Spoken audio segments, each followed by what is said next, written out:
It is undoubtedly the worst demand in business.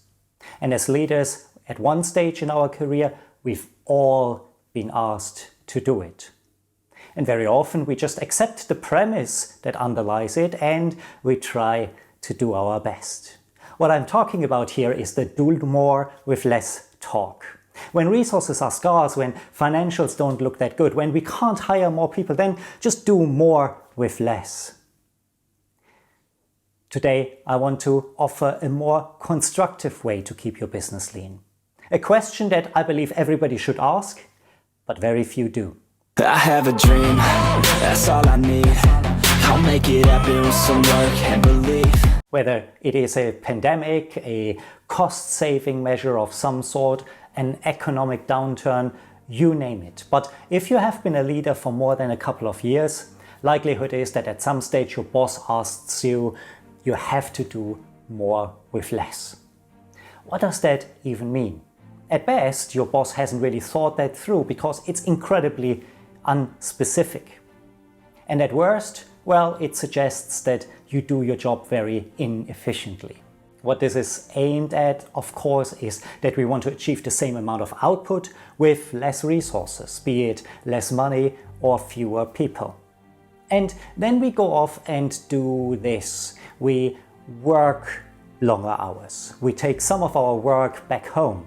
We maybe think about the automation in our office and we think, hey, I can actually program an Excel macro that works as well, and we don't have to have this expensive piece of software anymore.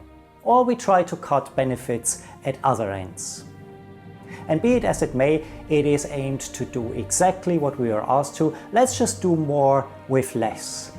Whereas that actually isn't the truth. What you're doing is you're doing the same thing, just a little bit worse, with less people. Equally, you might be faced with exactly the opposite question. Maybe you got new resources. Your boss said, hey, we want to give you another body, and you come back to your team and ask, hey, what does he need to do? What do we need in our team? And the list becomes endless. There are the things where your existing team is snowed under and they just couldn't get to all the tasks that are on their list. So that person could help with that, right? Or you have certain things on your schedule that you just haven't gotten around to do so. So maybe she can help and support in that. And then there is the annual risk assessment. We haven't done one this year. That actually is a great aspect for the person who comes in to learn about our business, to learn about our team. It'll be very beneficial. So let him do this.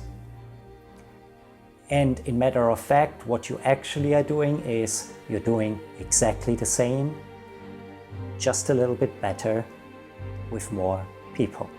Just recently, a former colleague of mine approached me and he asked, hey Kai, what is a good question to ask when you are at a team offsite, especially as a leader? Then I remembered all the questions that I love to ask in the context of my team or at an offsite, and one particular question stood out to me. One that tackles the issue of do more with less at its root cause. And so I sat down with my team back then and I asked them this.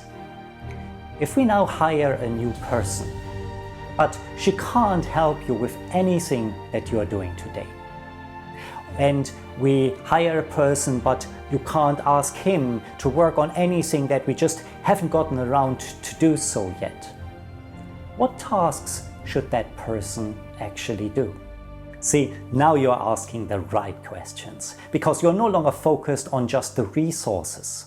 You're focused on how do I improve? How do I evolve? How do I create value for the department that I'm working in, for the company that I work for? And you know what? Every single time we had this chat, we went on to do exactly the things that we came up with, regardless of all the other tasks that were on our list, because very often we looked through that list and said, those things we can put to a side. And the things that we just came up with, the things that we discussed, they provide the true value. They provide true improvement for all of us. And what happened is that because of that, also our bosses knew and saw that we would always do a little bit more even with the same amount of resources. And when times came when financial downturns happened or when cost-saving measures had to be implemented, typically that bypassed this particular team because bosses knew we are already doing more with less. So what about you?